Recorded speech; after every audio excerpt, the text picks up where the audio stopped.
So it's just a little sample, I'm sorry, because I would love to have a real grand piano there and have Miriam playing for you. But who was Miriam Hyde?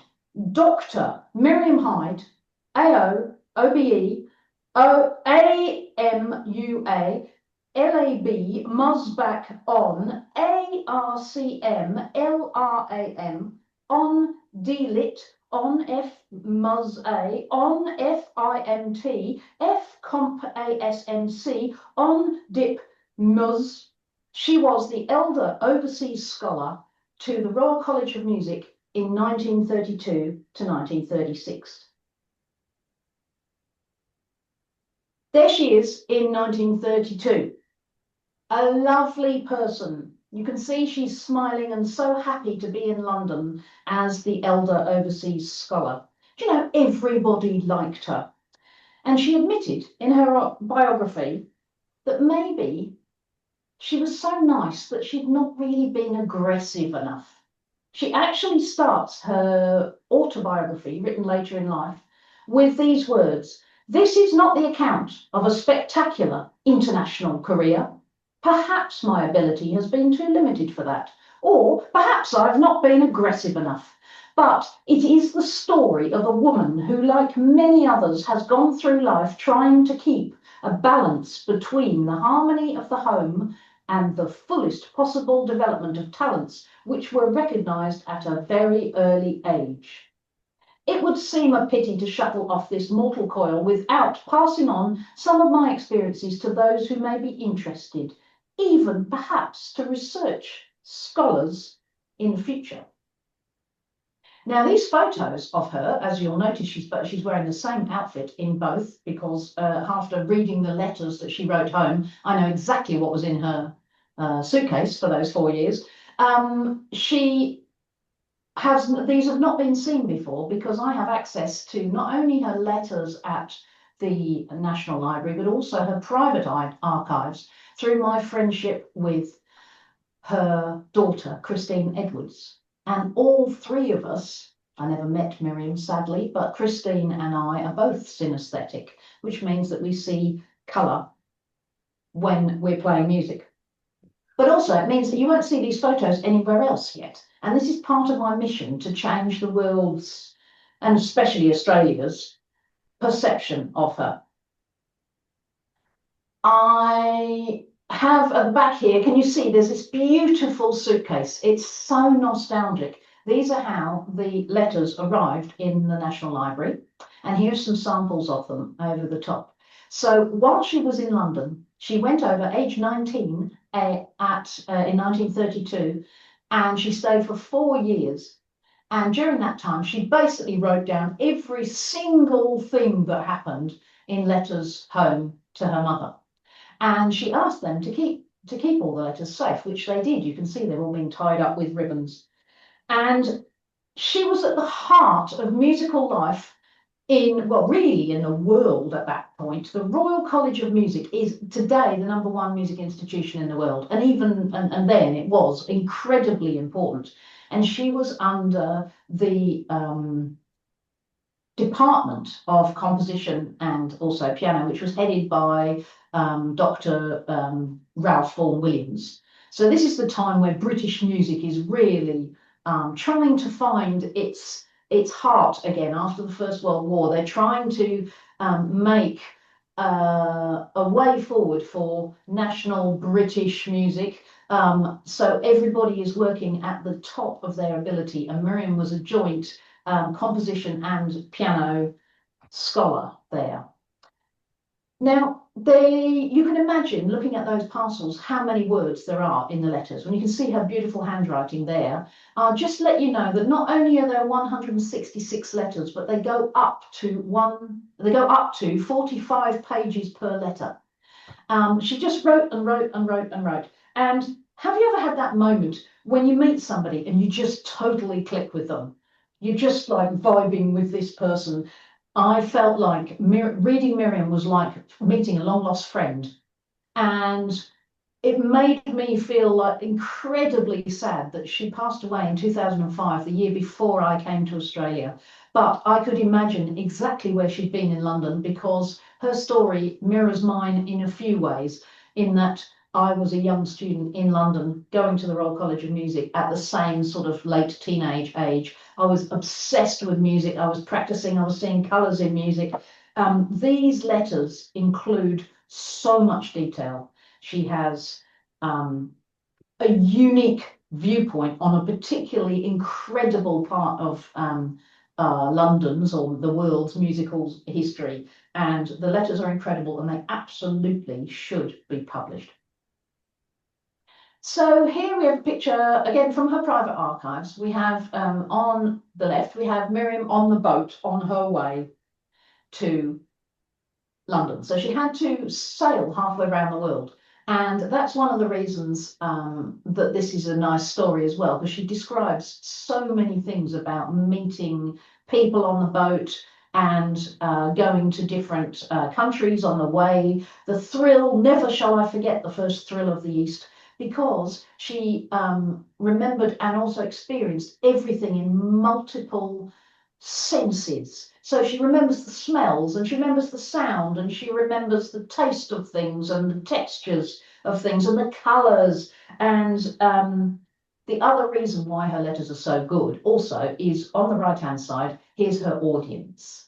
So there is a picture of the family. That's her mother, Muriel Hyde, who I'm pretty certain was a synesthetic lady herself. Certainly she was a very good pianist.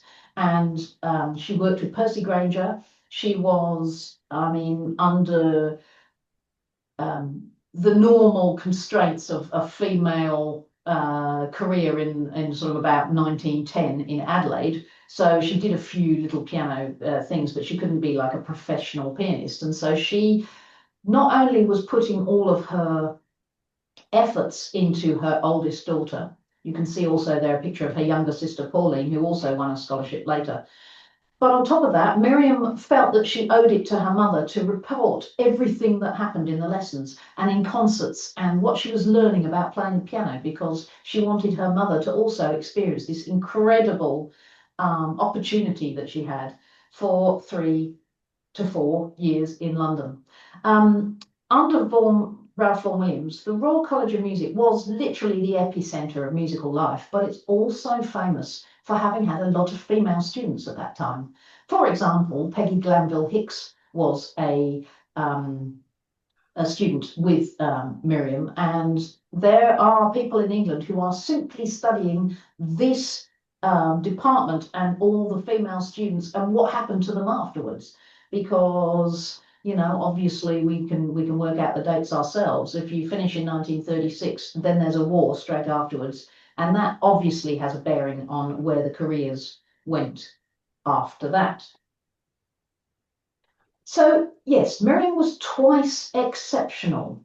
So that means I've put synesthetic and more. Well, the actual definition of being 2E or twice exceptional, which obviously I didn't know when I was a 5-year-old, but it applied to me then, is somebody who is marked out as gifted in a certain, usually artistic area, but at the same time also has a neurological difference, a learning difference, a different way of experiencing the world.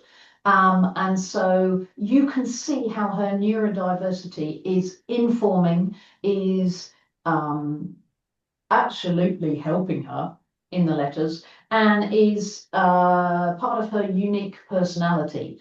Because with synesthesia, it's just go back one step, the word synesthesia means many senses at once, and it's the opposite of anesthesia. So that kind of makes sense, doesn't it? That there's a neurological difference. I don't know whether it's innate or nurtured, but certainly it does seem to run through families, where one thing happening in your brain links to something else also happening in your brain. And in the case of Miriam and I, it's music and colour. There are lots of different types, but there are actually loads and loads of people that have synesthesia. It's more than 3% of the population. I hear that it's 3 to 5%. But some people, notable artists who've had synesthesia, include Syd Barrett, who formed Pink Floyd, Jimi Hendrix, who wrote Purple Rain, Duke Ellington, who also wrote Mood Indigo. You can see where I'm going with these colour and mood connections. Also Beyonce, Billie Eilish, David Hockney, Miriam Hyde, and me. It's often associated with extra creativity because each synesthete is unique. That means, a bit like your fingerprints, that the connections that your brain decides to make is different for each person, but it is consistent for you. So if I met Miriam, I'd probably have a massive row with her about what colour D major is, because I know she says it's green and I say it's blue. But that happens quite a lot. So it means that you're born with this neurodiversity, but it also means that you experience really strong emotion in a kind of, well, it is related to ADHD. It's an ADHD way where people over-experience things, including emotions. And science has started to catch up with what synesthesia really means now. Science has been, with extra brain imaging machines and things that we have now, science has proved that synesthetes do actually feel more emotions, like get really excited about things, and therefore also use a lot of words in order to describe exactly. We want to get really exact. We're like, oh, it was amazing. When you felt this thing, you were just like, it was like a runway. So you're using all these extra words, and that would also explain why her letters got to about 45 pages long. Her memory is absolutely incredible. It's one of the things that I think is not just a real gift, but in the case of what she was observing and writing in the letters, it's just amazing. So I thought I wanted to illustrate it. So I got AI to do me a little demonstration of what synesthesia kind of looks like.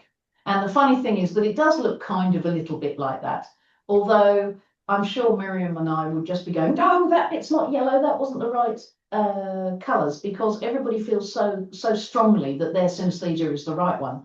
But it is a little bit like that, sort of clouds and rushing, and it all depends on what the music is doing. Thank you, AI. Not a bad version, to be honest. It wasn't too bad. So when I was in Canberra, I got to see all of her scores. These are all handwritten, of course, as you can see from this symphonic overture with her lovely little signature on it. All of her letters, all of her scores, all of her school books, I don't know about all, but lots of her school books, beautiful drawings. She just kept going. The creativity just flowed out of her pen. And actually, when we're talking about pen, she's using the same fountain pen for basically 3 years. It's non-stop. And of course, eventually the nib breaks. So we get this half a letter about how she has to go and buy a new pen nib and how sad she feels about it, because it's written all the music and the parts for the orchestral scores. It's written all the letters. It's written all the exercises, and her staff, the teachers, were actually saying this woman is, every single score is a work of art. She just got incredible precision. It's just amazing. So I would also point out that because Miriam was at the Royal College of Music, and having been there in that area myself, I know that in that bit of South Ken, I'm sure lots of you have been there. You know that in South Kensington in London, it's an area where you've got the Victoria and Albert Museum, you've got the concert hall of the Royal Albert Hall, which is right opposite the Royal College. You've also got the Imperial College of Science. You've also got the Natural History Museum, and Miriam was visiting all these places and taking all these things in. So I'm calling her a polymath and even a genius, because she was able to, for example, sit in front of Foucault's pendulum for, an hour between classes, and then draw it exactly and measure with her watch where the angles changed and how long it took. She was just interested in absolutely everything. I would also like to say, get a little quote from her. So you haven't really heard many of her words just yet, but here's one thing she's writing home to her mother while she's trying to do the oral, dictation of music exercises at the Royal Academy. dear mother, the difficulty was not so much in hearing the harmony, but just in deciding how many notes each chord had. It was so easy to put in some extra ones that were not struck, because she was hearing the overtones, in fact. The rhythm, too, was quite involved, as you will observe, and then she writes it all out from memory in the letter. Another problem was to what was exactly to call certain notes. But her oral teacher kept coming round and looking at her work and going, oh, that is 100% right. This was the most difficult exercise I had to give you. How's our prize girl coming on, he said at one time. She was then writing home to her mother, and she said, I don't see what all the fuss is about. Writing down exercises like this is just like seeing one white lily in a field of red geraniums. So she's hearing the music and experiencing it in colour and using that to just know. I'll give you a little example of how that worked for me. When I was in a concert in the Adelaide Town Hall once, I got, due to an emergency, accidentally dragged onto the stage. And I had to go and suddenly play out of the audience an Elgar symphony. And my brain went into shock, and I ended up reading the piece from colours that were literally on the ceiling. And it told me everything I needed to know. It told me what note I was going to play and how I was going to play it and what came next and everything. It was better notation for me than the written notation. And I see that going through Miriam's letters all the time. She was like, I'll have to put the music up for etiquette, I suppose. But of course, she knows it. It's all in her head, everything. Here's some examples of some of her works, and you can see how she used to try and illustrate the scores. She'd do drawings on the front, reflected reeds, and then do a drawing of reflected reeds. It was just amazing. And there's the copy of her self-published autobiography, Complete Accord, which, like the letters, is sort of annotated by chords, musical notes. So she carries on being obsessed by the piano, but at the time doing composition as well. So there she was writing it all down, and then experiencing everything that London had to offer, which included Elgar conducting, Yehudi Menuhin playing violin, Rachmaninoff. She was obsessed with Rachmaninoff, as all young pianists were, and Miriam so closely missed out on being the pianist that could have played that famous piano score for the film Brief Encounter, which was actually fixed. You know, the gig was given by her teacher to another Australian pianist, Eileen Joyce, after she'd just gone back to Australia. But anyway, this hasn't happened yet at this stage. She's still just arriving in London, and she's telling her mum about Rachmaninoff, and she says, Rachmaninoff, what a marvellous concert. I secured a good seat looking down to the keyboard, 4 rows up, and I had an excellent view of his hands. His technique is colossal. He runs up octaves using 3/4 little finger for the top line, just as you and I might play a single scale. The most brilliant playing you could hear. It glitters. It's entrancing, but it has great depth and inconceivable speeds. So she waited for him after the concert. At last he came out from the artist's room. He was tall, dark, and muffled up in a great coat. And he said, and now goodbye. And then he started shaking hands, 4 exclamation marks.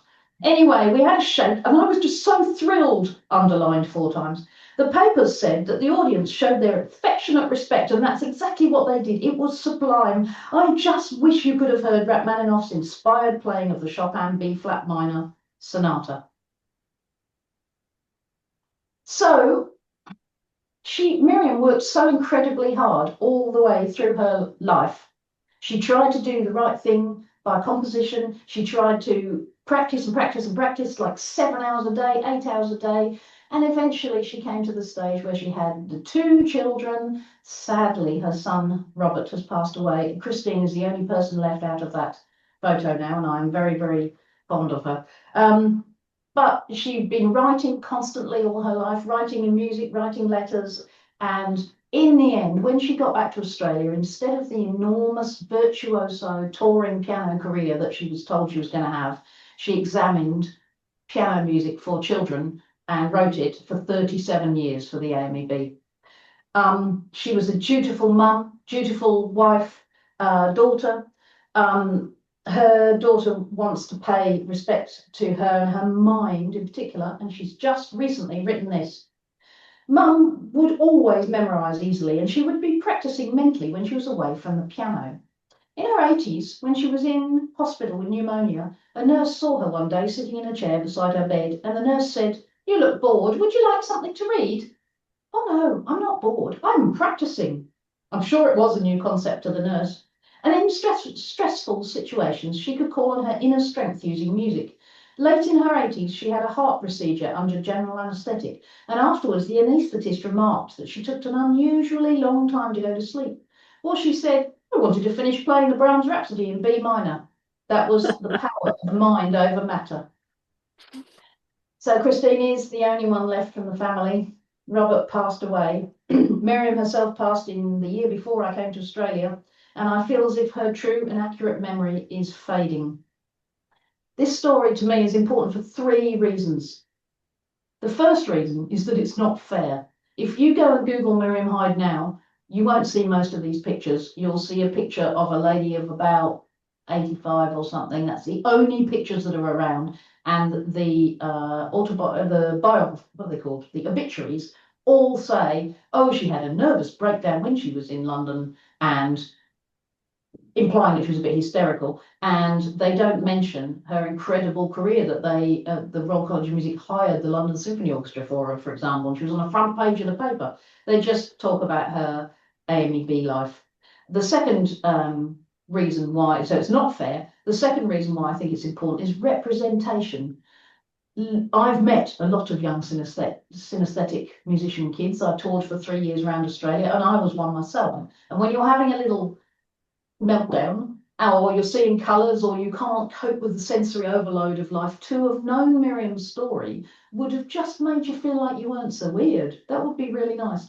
And the third reason why it's really important also is that she was really funny. And so actually these letters are a fantastic story. She's a kind of Dorothy Parker for Australia. So there's so many things to talk about in there. I'm going to start by making a podcast, but I'm slightly I'm challenged with this. I've been given this chalice of taking her wonderful early story out to the world, and I'm still searching for ways to do it. So if you have any ideas, please let me know. I just don't think it's fair. And I want to thank you for letting me tell you Miriam's story, and I hope you've enjoyed it. I did.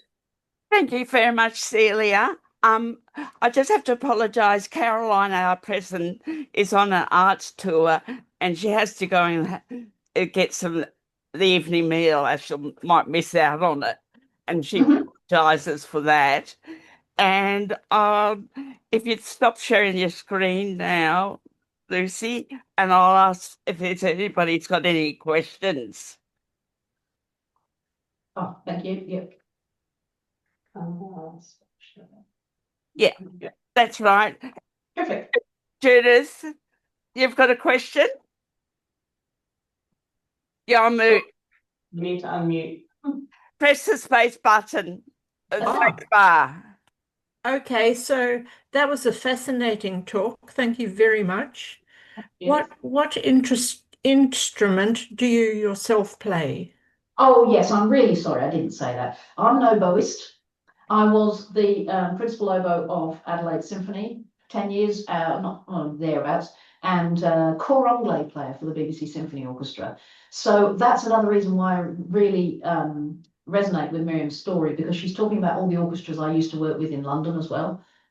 Ah, nice. Must be beautiful to have such a connection. Oh, it's absolutely gorgeous. And what is really interesting in the sort of, not gossip, but the research side of things is she loves, her 2 favourite instruments are oboe and cello. And she always talks about, oh, Leon Goossens was playing the oboe in the orchestra. It was amazing. She said, the first thing I noticed was that oboe's playing quietly, something I'd never heard before. So that's also very funny for us, and it's great research. Like there are about 15 PhDs in the potential of these letters, I think. So will you end up making a movie or just a book about her life? To be fair to Miriam, it should be a bit of a multiple modality. I think a book is okay, but it should come out of something else. And I want to focus on the London time, and I'd love to make a movie. I mean, it would be amazing, but of course it's beyond my skill set. So I don't know if a movie is quite exactly the right thing, but there is actually a hidden love story in the middle of all of this. A meeting of minds, let's say. So it's so gripping. When I was in Canberra, I was sitting next to the author, Susan Wyndham, who I believe was the editor of the Sydney Morning Herald weekend section. And she kept nudging me and she was saying, "You keep laughing. What are you reading?" And I said, "Oh, this woman is so funny. And I'm dying to find out what happens next. I can't wait." And she said, "You must publish." But I don't know how to go about that. So I'm a little bit stuck. I'm just a musician, aren't I, really? Yes. So, but you will find out. You'll make a way to find out and do it. I'd love to. Thank you so much for your support. I agree. Kay, you got a question? Celia, through Sally, I've heard about a little bit about the Miriam Hyde Circle. Mhm. Can you expand on that a bit? What do you do? Well, I remember when I was in the orchestra, the Miriam Hyde Circle was set up to support more of the female composers, female artists, female conductors, the female side of the profession, just because music is always been lent towards the patriarchy, isn't it? I mean, Beethoven is famous and he's male, so we play him all the time. So we're trying to redress the balance a little bit through getting together a group of like-minded donors. And I have to say that now changing from being in the orchestra to being in the circle, I find it a really interesting way to help support the really interesting bits that are just different for me. It's not sort of what you'd expect every time is the same notes or whatever, something new. But on top of that, they're also really interesting and passionate people who are part of the circle. So it's really fun thing to be in too. Thank you. It sounds great. I agree with that too, because I'm a member of the circle as well. And we need to promote women composers. Great. Anybody else has got any questions? Doesn't look like. Well, I'd like to thank you very much for coming to talk to us tonight, Celia, and with your assistant, Lucy. That was most fascinating. And I'm sure down the track we might see a movie or book on Miriam, and that would be wonderful to promote her. So That thank would you be very great. much for speaking to us.